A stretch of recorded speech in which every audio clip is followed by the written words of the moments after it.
Hello everyone, my name is समन सिंह। तो आज हमें बात करना है जेई मेंस के पेपर पैटर्न के बारे में। तो जेई मेंस में ओवरऑल 90 क्वेश्चंस आते हैं, 30 फिजिक्स से, 30 केमिस्ट्री से और 30 मैथ से। अब इसमें से 60 क्वेश्चन मतलब 20 20 20 तीनों में से जो 60 क्वेश्चन होते हैं तो मल्टीपल चॉइस यानी 4 ऑप्शन है, आपको एक टिक करना होगा। अब एक टिक करना है तो ये नहीं वो कह रहे हैं कि वो सही होना चाहिए।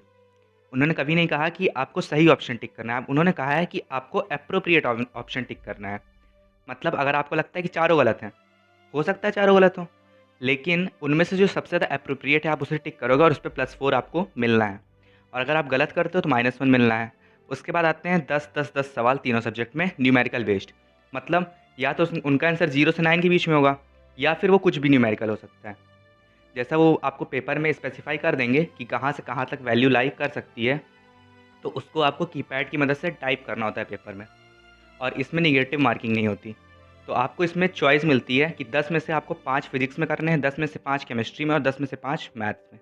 डिस्कस कर लेते हैं कि सब्जेक्ट वाइज़ आपको करना क्या होगा। तो सबसे पहले अगर आप देखो मैथ्स को, तो मैथ्स में आपको सबसे पहले थ्योरी देखनी होती है, किस चैप्टर में कितनी थ्योरी और कितना पढ़ना है। तो अगर इसको आपको कन्फर्म करना है कि हाँ, हमने पूरी थ्योरी कर ली है, तो आप कोई भी एक स्टैंडर्ड बुक उठाओ और उसे देख लो, उसमें क्या-क्या चीज़ें दी हुई हैं। अगर वो सारी चीज़ें आपने कर ली हैं, तो आपकी थ्योरी कंप्लीट है। फिर मेन आता है प्रैक्टिस। आपको प्रैक्टिस मैथ में बहुत ज़्यादा करनी होगी, क्योंकि वैरायटी ऑफ क्वेश्चंस मैथ्स में बहुत ज़्यादा हैं। जैसा आप देख सकते हो प्रीवियस ईयर के ट्रेंड एनालिसिस से कि वहाँ पे क्वेश्चंस बहुत अच्छे-अच्छे पूछे जा चुके हैं हर एक चैप्टर से। जैसे सबसे ज़्यादा मैथ्स में जो पोर्शन आता है वो होता है कैलकुलस, फिर होता है अलजेब्रा और फिर होता है कोऑर्डिनेट ज्योमेट्री। तो कैलकुलस से उन्होंने बहुत अच्छे-अच्छे क्वेश्चंस, जैसे आप देखो मेंस में कई अच्छे सवाल पूछे जा चुके हैं। जैसे डिफरेंशियल इक्वेशन वगैरह से अच्छे सवाल आते हैं। डिफरेंशियल इक्वेशन से तो ऐसे सवाल आते हैं एक-एक पेज के जो सॉल्व भी ना हो जल्दी।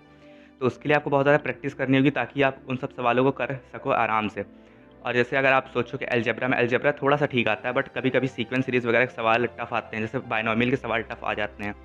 और उसके बाद जो कोऑर्डिनेट होता है, कोऑर्डिनेट अपने आप में बहुत बड़ा यूनिट है और उससे भी 5-6 सवाल तो पेपर में आने ही होते हैं।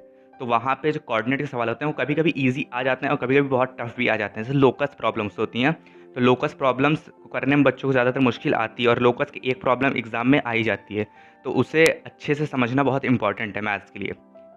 और अगर कुछ इंपॉर्टेंट टॉपिक की बात करें तो वेक्टर एंड 3D, जहाँ से 2-3 सवाल एग्ज़ाम में कभी-कभी आ जाते हैं। तो यार वहाँ से 1 से 2 सवाल तो श्योर आना है, तो वहाँ से उस चैप्टर को करना इसलिए इंपॉर्टेंट हो जाता है। अगर आप देखो सेट रिलेशन ऑन फंक्शन और हाइट एंड डिस्टेंस और मैथमेटिकल रीजनिंग, तो यहाँ से 2 सवाल करीब-करीब आ जाते हैं। अगर हाइट एंड डिस्टेंस आप सोचो कि कहाँ है 11th-12th सिलेबस में, तो 10th का सिलेबस से ही उठाते हैं। तो 10th के सिलेबस में आपने जितना पढ़ा था, मेनली वहीं से सवाल आता है। 1-2 बार अगर उन्होंने बहुत अच्छा पेपर बनाने की कोशिश की, तो वो आपको थोड़ा-सा क्या कहते हैं 3D में लेके जाते हैं। 3D में आपको विजुअलाइज़ेशन करवाते हैं और वहाँ से एंगल्स निकलवा के क्वेश्चन करवाते हैं, लेकिन वो बहुत ही कम सवाल आते हैं। ज़्यादातर हाइट एंड डिस्टेंस का सवाल ईज़ी आता है और उसको आपको 1 डेढ़ घंटे में वो कंप्लीट हो जाता है चैप्टर। अब अगर फिज़िक्स की बात करें तो फिज़िक्स में आपको थ्योरी बहुत स्ट्रॉन्ग करनी होगी, क्योंकि अगर बिना थ्योरी को स्ट्रॉन्ग किए वहाँ पे क्वेश्चन आपसे बने, इसकी पॉसिबिलिटी बहुत ज़्यादा कम है। जैसे आप चैप्टर्स देखो यूनिट, डायमेंशन एंड एरर, तो वहाँ से सवाल आप देखो वर्नियर कैलिपर्स और स्क्रू गॉज से भी पूछ लिए जाते हैं, जो कि आपके स्कूल में एक्सपेरिमेंट कराया जाता है। तो वो बुक में कहीं नहीं है, लेकिन आपसे एक्सपेरिमेंट से क्वेश्चन पूछे जाते हैं।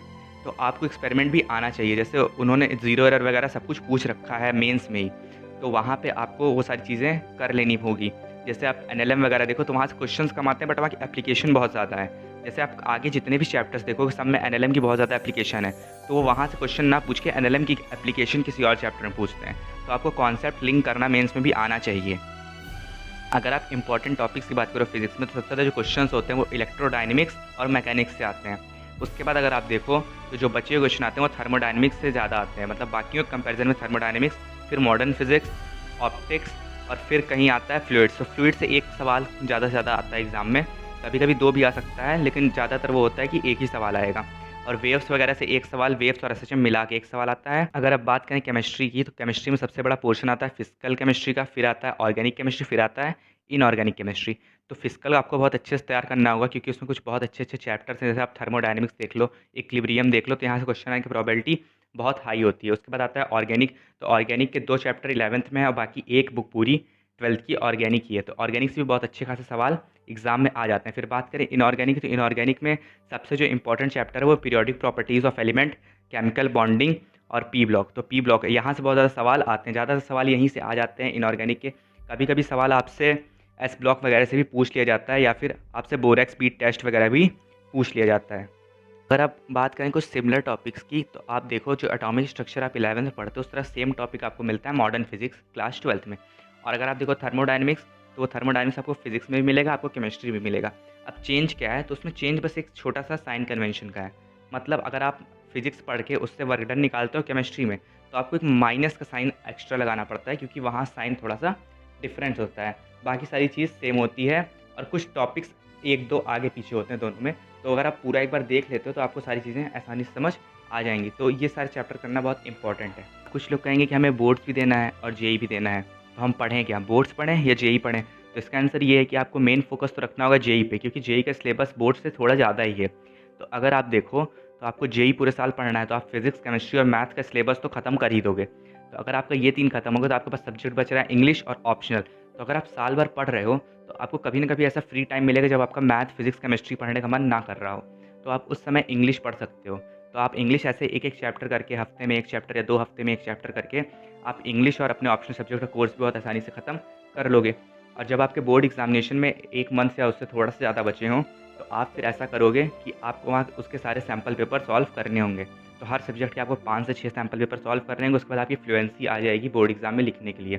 तो इससे आपको बोर्ड एग्ज़ाम में भी नंबर अच्छे आ जाएँगे और जेईई भी बहुत अच्छी तरीके से हो जाएगा। किसी को कुछ और पूछना हो तो वो पूछ सकता है। And thank you to Sarven sir and whole SS coaching family for giving me such a great opportunity.